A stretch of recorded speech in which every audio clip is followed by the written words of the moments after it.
আমরা প্রত্যেকটা সময় ভাবি যে নতুন কিছু করব আর নতুন কিছু করে তোমাদের সেগুলো উপহার দেবো। তো জানি না কতটুকুন কিভাবে কি করতে পারি, তবে চেষ্টা রাখি ভালো কিছু দেওয়ার, ভালো কিছু করবার। তো এই যে দেখছো আমাদের এখন মেকআপ হচ্ছে আর এদিকে আমাদের থিমও রেডি হচ্ছে যে কোন জায়গা থেকে আজকে মেকআপ শ্যুট নেওয়া হবে।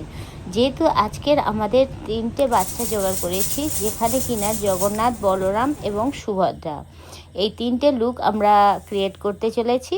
তো তার জন্য দেখছো প্রথমে কিন্তু আমাদের সুভদ্রা রানী বসে গেছে। আর সুভদ্রা মাতাজির এতটাই ওর সাজগোজ করতে ভালো লাগে, কিংবা ও অভিনয়তে কিন্তু খুব পারদর্শী। তো সেক্ষেত্রে ও কিন্তু সবার ফার্স্ট সাজতে বসে যায়। আর এদিকে দেখো ও সাজগোজ করতে করতে কিনা একবারে ঘুমিয়ে পড়েছে। এদিকে জগন্নাথ দেখছো, জগন্নাথকেও রেডি করিয়ে দিয়েছে। আর এই যে দেখো আমাদের সুভদ্রা রানী একদম ঘুমিয়ে তো কাদা কাদা। তো যাই হোক, ও ছোট মানুষ, আর এখন যদি একটু ঘুমিয়ে নেয় তাহলে কিন্তু ও ভিডিও শ্যুটের সময় সুন্দরভাবে ও করতে পারবে। তো এই যে দেখছো আমাদের জগন্নাথ আর এবারে বলরাম, তো দেখছো পুরোপুরি এদের সাজগোজগুলো চলছে।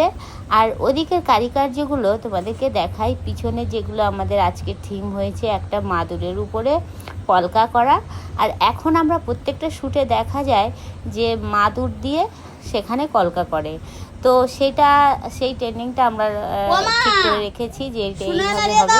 তো দেখছো আমাদের প্রত্যেকটা কিন্তু মুখের মেকআপ হয়ে গেছে, জাস্ট এবার আমাদের গয়নাগাটিগুলো পরাতে হবে আর সাথে সাথে পাকড়ি।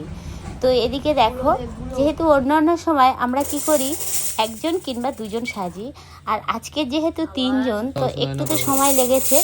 আর এই যে দেখছো সকাল থেকে সাজগোজ করতে করতে এখন বাজে 2টো।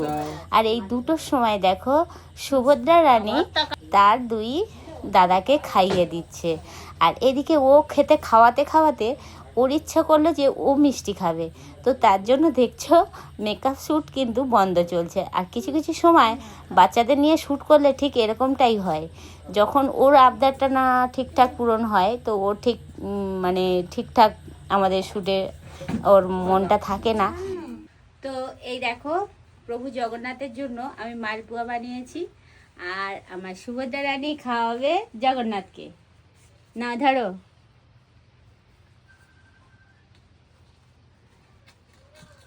বসো বসো বসো, ওখানে সামনে বসো। ওরে বাবা রে বাবা। আচ্ছা বসে ব্যাকগ্রাউন্ডটা হেভি লাগছে। দাও চলো, দাও চোখ বন্ধ কর। চোখ বন্ধ করে থাকবি আমরা দাও মার ক্যামেরা কি বন্ধ কর। প্রত্যেকটা শ্যুট আমাদের আলাদা আলাদা করে ভাগ করে নেওয়া হয়। তো সেহেতু এই ভিডিওটা আমাদের হয়ে গেছে। এবার আমরা চলে যাব সরাসরি জগন্নাথের জ্বরনীলায়। আর যেহেতু তোমরা তো সবাই জানো যে জগন্নাথের স্নানযাত্রা হয়ে যাওয়ার পরে জগন্নাথ কিন্তু জ্বরনীলা করে, আর সেই জ্বরনীলাটা কিন্তু আমরা খুব সুন্দরভাবে শ্রবণ করি, অথচ শুনেও আমাদের খুব ভালোও লাগে। তো তার জন্য দেখো জগন্নাথ, বলরাম এবং সুভদ্রা কিন্তু সবাই শুয়ে আছে। এই দৃশ্যটা আমি দেখে কি বলবো, আমি হয়তো কি বলবো মনে করছি যে সেই যে দৃশ্যটা ভগবানের সময় ভগবান যেরকমভাবে শোয় ঠিক সেই রকমভাবে আমরা কিন্তু অনুভব করছি। আর এদের 3জনকে এতটাই সুন্দর লাগছে, কি বলবো।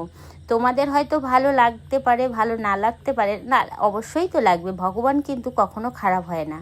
তো সেজন্য বলছি আমি কিন্তু দেখে একদম মুগ্ধ যে এদের কি বলবো, সাক্ষাৎ যেন আমার ঘরে জগন্নাথ, বলরাম এবং সুভদ্রা আমার ঘরে নেমে এসছে। তো প্রত্যেকটা আমরা আলাদা আলাদা শ্যুট নিচ্ছি, আর সেই শ্যুটের মাধ্যমে ওদের কিন্তু সেরকমভাবে বুঝিয়ে দেওয়া হচ্ছে। অন্যান্য সময় এরকম হয় কি যে ওদের চোখটা খোলা থাকে, আমরা ওকে যেভাবে বলতে বলি কিংবা যেভাবে রোল করতে বলি ঠিক সেভাবেই যেন ওরা করে।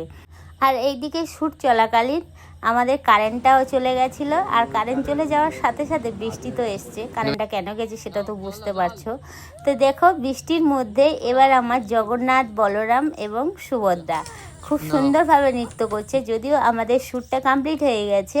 আর এই শ্যুটের সময় দেখো ওরা যে নৃত্য করছে কত সুন্দর লাগছে, তাই না? আমার তো দেখেই মনে হচ্ছে যে না, ওদের সঙ্গে যদি আমি নাচতে পারতাম তাহলে কত ভালো হতো।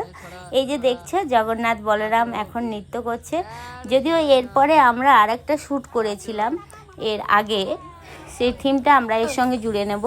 কারণ যে জগন্নাথ দেব যে জ্বর নীলা করেছিল, তারপরে জগন্নাথের যে শরীর খারাপ হয়েছিল, অনেক মিষ্টি মিঠাই অনেক কিছু জগন্নাথ প্রসাদ পেয়েছিল। সেই প্রসাদ পাওয়াতে জগন্নাথের কিন্তু শরীর খারাপ হয়েছিল।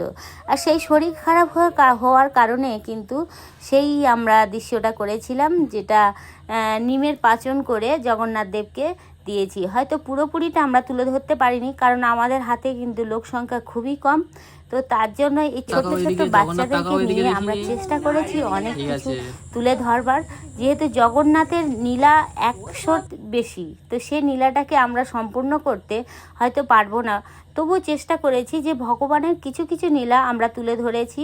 চেষ্টা করেছি যে ভগবানের যে কথা, যে ভগবানের যে নীলা, সেগুলো হয়তো আমরা ঠিক করে প্রকাশ না করতে পারলেও তবু আমরা চেষ্টা করেছি যে একটু একটু করে হলেও ভগবানের সেবায় লাগার জন্য।